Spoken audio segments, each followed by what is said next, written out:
Hello guys, তো এটা একটা মেকআপ ভিডিও। তো চলো সবার প্রথমে চুলটা আঁচড়ে নিই। তো এরপর ফাউন্ডেশন দিয়ে দেবো। আমি এখানে খুব অল্প ফাউন্ডেশন নিয়েছি, চলো এটা ব্লেন্ড করে নিই। আমার এখানে ব্লেন্ড হয়ে গেছে। এবার আমি ফেস পাউডারটা মেখে নেব। আমার এখানে ফেস পাউডারটা মাখা হয়ে গেছে। তারপরে আমি টিপ পরে নেব। এখানে আমি টিপ পরে নিলাম। আমি ক্লিপটা এখানে লাগিয়ে নেব। এরপর আমি হালকা করে ব্লাশ দিয়ে দেবো। এখানে আমি হালকা করে ব্লাশটা অ্যাপ্লাই করে নেব। ডান। লিপস্টিক পরার আগে ভেজলিন দিয়ে দেবো। ভেজলিনটা মেখে নেব।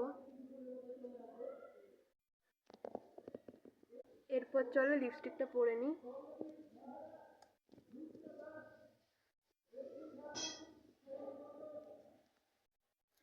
এখানে দেখো আমার লিপস্টিকটা পরা হয়ে গেছে। তো আমাকে কেমন লাগছে কমেন্ট করে তোমরা জানিয়ে দিও। এই এই মেকআপ ভিডিওটা এই পর্যন্তই। ভালো লাগলে লাইক কমেন্ট শেয়ার করে দেবে আর আমার চ্যানেলটাকে সাবস্ক্রাইব করে দেবে। টাটা।